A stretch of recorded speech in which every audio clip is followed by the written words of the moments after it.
de herêma Rojhilatê bêriya mirovan li herêmê hin kes ji bo debara mara xwe diçin berpez û şivantiyê dikin. Şivanên Îdirê jî ji bo perênanê xwe vî karî dikin ka em bi hev re binêrin bê rojên şivanên Îdirê çawa derbas dibin.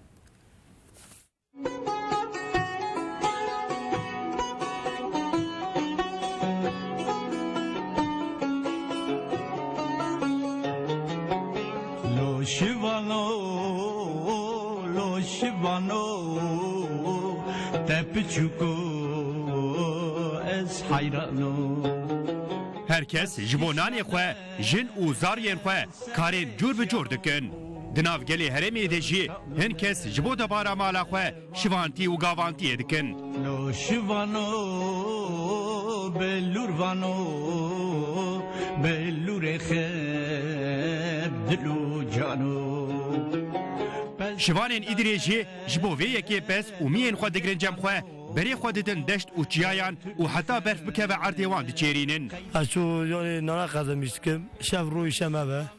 ez hetmeha heşmeha ma zivstan heta zivstan çolê me yani ez pedatîn sar yonzatî me ser avê av didim ez çaxê dikelînim nana çê dikim nana sex didim ê ez şev peda ratî me şevînî çên û heta saet çorok pênco 2 saat po dedim 2 saat hafta رو سردم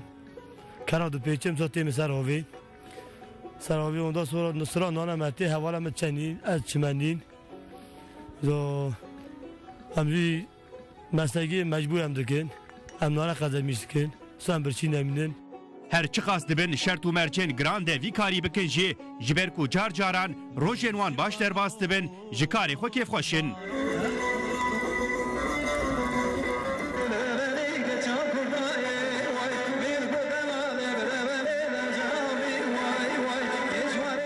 Digel vê şivanên Îdirê ji bo ku bihayên pezê wan kêm e gelekî jî gilîdarin. Vê qulpê me çend sala şivanim ez coka şivanim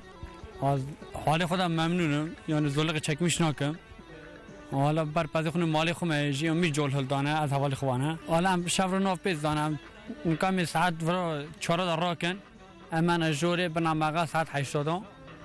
saet 10 nîvat em rakin yê biçare heta saet sêsiyo حالا سیساج یامی بنامگال حتی ساعت سیزی که ششو آمی راکن له برخ بنا عرض بنا رخ عرض یمگه چاق چکن بنامگال خا خلدن رون هرن Şivan ji ber tirsa gur û lawirên din seyên xwe jî li cem xwe digerînin. Heta berf bikeve erdê jî wê li derve bimînin û dema ku berfbariya wê pezên xwe têxin hundir. Ez jî aşpaşê van hevalê me daha çina nava pês vira hatine pez meda megal ساعت آخ دونه نرمال شاید کن دخون ساعت دو دیو سیاد سارا دون ساشن عنی یه واری گوهره ما بلی هنه ابچنا ورا ایده عبدت شاتنه ام زحمت دون زاف من حتی مهنی فکر حد دوران دورشون داجی برف نه بار امی ساد دوران اما گفت برف باری من هندر دی سبچینی Piştî ku pezên xwe megal dikin li ber çemê arasiyê xwarinê çê dikin çayê vedixwin û paşê jî bi stranên Kurdî bi hev re govendê digerînin.